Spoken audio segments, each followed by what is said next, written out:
Here's an idea. Anime with exactly 11 or 22 episodes tend to be some of the most original and unique anime out there.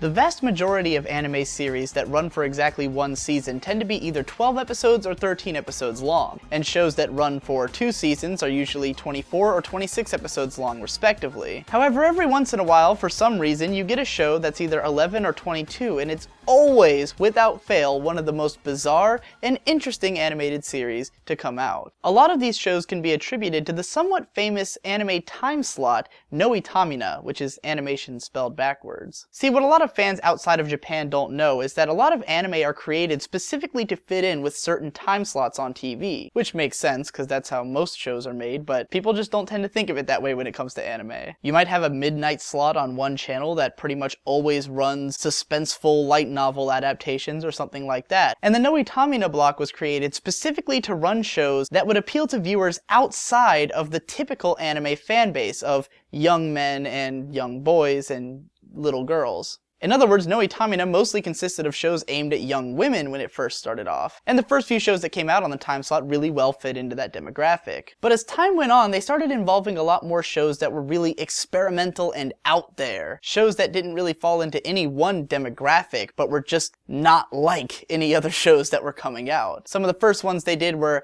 Ayakashi, Mononoke, and Hakaba Kitaro, which all had really extreme art styles and lots of flashy animation. And as time has gone on, Noitamina has involved more and more shows of this nature. Now Noitamina has 2 shows running at any given time, usually one that's more normal and one that's more out there. But the out there shows are almost always either 11 or 22 episodes. Now, I don't really know the exact reason for this. My best guess is that it's because these shows are so out there that they might not be expected to be as successful as most shows and therefore get shorter runs, possibly operating on tighter budgets as well. Shows that air on Noitamina fall into a minority of anime that are more paid for by how many people watch the show rather than how many people buy the DVDs. Noitamina shows tend to have a much larger audience than the average anime, so they can get by funding their show on just the commercials and advertising surrounding the series, whereas most anime are aimed at a very niche audience that will all buy the DVDs, which are exorbitantly expensive, and that's how the studios make their money back. So maybe that's got something to do with it, but honestly, I can't totally explain. And it's also true that the consistency of 11 and 22 episode shows being really bizarre and out there goes beyond Noitamina. While there are now a considerable amount of Noitamina shows that fall into this pattern, there were 22 and 11 episode shows that were really weird before Noitamina even existed. I first noticed this trend after watching the shows Technolize and Red Garden, which are 2 of the most challenging, out there, bizarre shows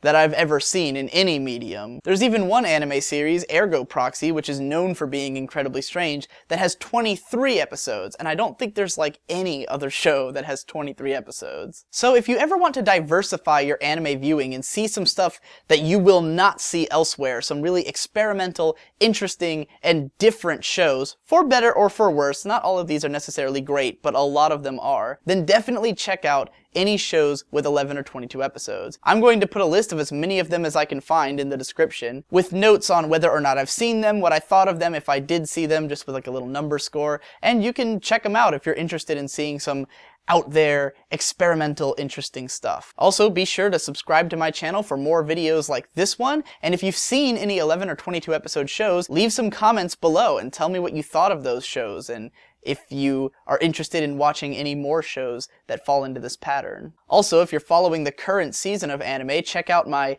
vlog channel, DigiDoes Anime, where I'm talking about most of the current shows myself. And you can also expect some anime reviews to be coming on this channel in the near future, so be sure and subscribe.